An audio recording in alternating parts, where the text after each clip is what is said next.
एक बार की बात है, गौतम बुद्ध एक वृक्ष के नीचे ध्यान कर रहे थे। गौतम बुद्ध ध्यान करते हुए पूरी तरह से लीन हो गए थे कि तभी एक व्यक्ति गौतम बुद्ध के पास आता है और दूर से गौतम बुद्ध को देखने लगता है। वह व्यक्ति गौतम बुद्ध का बहुत ही विरोध किया करता था। वह सदैव ही गौतम बुद्ध से घृणा किया करता था। वह आने जाने वाले हर व्यक्ति को बताता कि बुद्ध की शरण में मत जाना, और वह सदा ही बुद्ध से प्रतिशोध लेना चाहता था। आज गौतम बुद्ध को अकेला देखकर वह सोचने लगता है कि आज अच्छा अवसर है, आज इससे अपने प्रतिशोधों का बदला ले ही लेता हूँ। और वह गौतम बुद्ध के पास जाकर गौतम बुद्ध को बहुत ही भला बुरा कहने लगता है। उसकी आवाज को सुनकर गौतम बुद्ध अपने नेत्र खोलते हैं और अपने सम्मुख उस व्यक्ति को खड़ा देखकर मुस्कुराते रहते हैं। गौतम बुद्ध को मुस्कुराता हुआ देखकर वह व्यक्ति अत्यंत क्रोधित हो जाता है और क्रोधित होकर और अधिक भला बुरा कहने लगता है और कहता है, तू कोई महात्मा साधु संत नहीं है, तू पाखंडी है, तू छलिया है, तू चरित्रहीन है, तेरा आचरण ठीक नहीं है, तू बहुत ही बिगड़ा हुआ साधु है और तू संसार में द्वेष भावना को बांटता फिरता है। तुझे किसी भी प्रकार का कोई भी ज्ञान नहीं है। उस व्यक्ति की ऐसी बातें सुनकर महात्मा बुद्ध मुस्कुराते रहते हैं।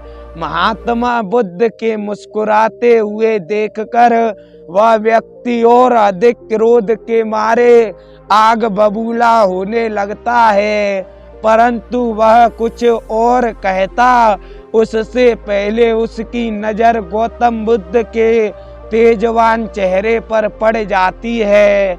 गौतम बुद्ध के चेहरे को देखकर वह सब कुछ भूल जाता है और दंग रहकर वहीं खड़ा रह जाता है।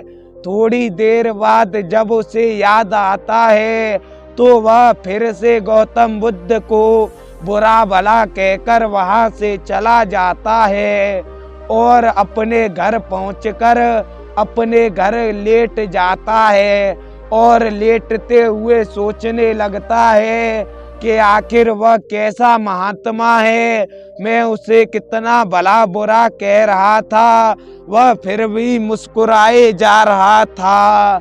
ऐसा सोचकर वह सो जाता है और रात्रि में उठकर कहने लगता है कि कल कुछ भी हो जाए, कल मैं उसे नहीं छोड़ूंगा, मैं उसे जान से मार दूंगा, मैं उसे लात घूंसों से मारूंगा। ऐसा सोचकर वह सो जाता है और प्रातः काल होते ही वह जगता है और उसी वृक्ष की तरफ जाने लगता है जहां पर गौतम बुद्ध ध्यान कर रहे थे। जैसे ही वह व्यक्ति वहां पहुंचता है, गौतम बुद्ध उसे वहीं ध्यान करते हुए दिखाई देते हैं। गौतम बुद्ध को देखते ही उस व्यक्ति के मन में अत्यधिक क्रोध उबलने लगता है और वह गौतम बुद्ध के पास जाकर उन्हें मारने की कोशिश करता है कि तभी उसकी नजर फिर से गौतम बुद्ध के चेहरे पर पड़ जाती है। गौतम बुद्ध का चेहरा एक सूरजमुखी के खिले हुए फूल की समान चमक रहा था। उस चेहरे को देखकर वह फिर से सब कुछ भूल जाता है और गौतम बुद्ध को ही देखता रहता है। थोड़ी देर बाद जब उसे होश आता है तो वह अपने प्रतिशोध का बदला लेने के लिए गौतम बुद्ध के मुंह पर थूक देता है अब गौतम बुद्ध अपने नेत्र खोलते हैं और वह व्यक्ति अत्यधिक प्रसन्न होता है और मन ही मन सोचने लगता है कि अब तो इसे जरूर कुछ न कुछ पीड़ा हुई होगी।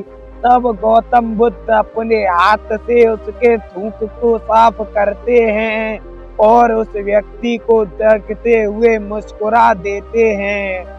उस व्यक्ति के क्रोध का ठिकाना न रहा, वह वहां से अपने घर आ गया और सोचने लगा कि वह कैसा साधु है। मैंने उसके चेहरे पर थूका परंतु वह फिर भी मुस्कुरा रहा था, पर मैं भी हठी हूँ, मैं भी इतनी आसानी से हार नहीं मानूंगा। मैं कल प्रातः काल फिर जाऊंगा और अवश्य ही उसे मारूंगा और उसे मार कर गिरा आऊंगा। ऐसा सोचकर वह फिर जाता है उसी वृक्ष के सामने और गौतम बुद्ध को देखकर उन्हें पीटने की चेष्टा करता है, परंतु वह बुद्ध को देखते हुए उन्हें पीट नहीं पाता। तो वह अपने क्रोध के कारण गौतम बुद्ध के चेहरे पर अपने नाखूनों से खरोंच देता है। बुद्ध के चेहरे से खून निकलने लगता है और वह व्यक्ति उस खून को देखकर प्रसन्न होने लगता है। गौतम बुद्ध भी अपने चेहरे से निकले हुए रक्त को अपने हाथों से पोंछकर उस व्यक्ति की तरफ देखते हुए मुस्कुरा देते हैं। अब तो उस व्यक्ति की हैरानी का ठिकाना न रहा और वह रास्ते में जाते हुए यही सोचता रहा कि पता नहीं वह महात्मा किस मिट्टी का बना हुआ है, उसे किसी भी प्रकार का कष्ट ही नहीं होता, पर मैं भी इतनी आसानी से नहीं हारूंगा। कल प्रातः काल में कुल्हाड़ी लेकर जाऊंगा और एक बार में ही उसकी गर्दन धड़ से अलग कर दूंगा और बुद्ध मर जाएगा और मेरा प्रतिशोध पूर्ण हो जाएगा।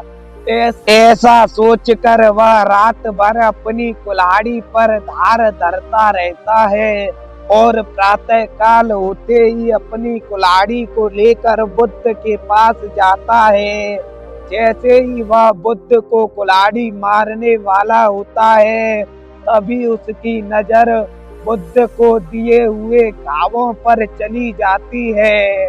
उसके दिए हुए नाखूनों के घाव अभी तक भरे भी नहीं थे, फिर भी बुद्ध का चेहरा खिलाया हुआ था और उस चेहरे से कहीं भी यह महसूस नहीं हो रहा था कि इस व्यक्ति को किसी ने कोई कष्ट भी दिया है।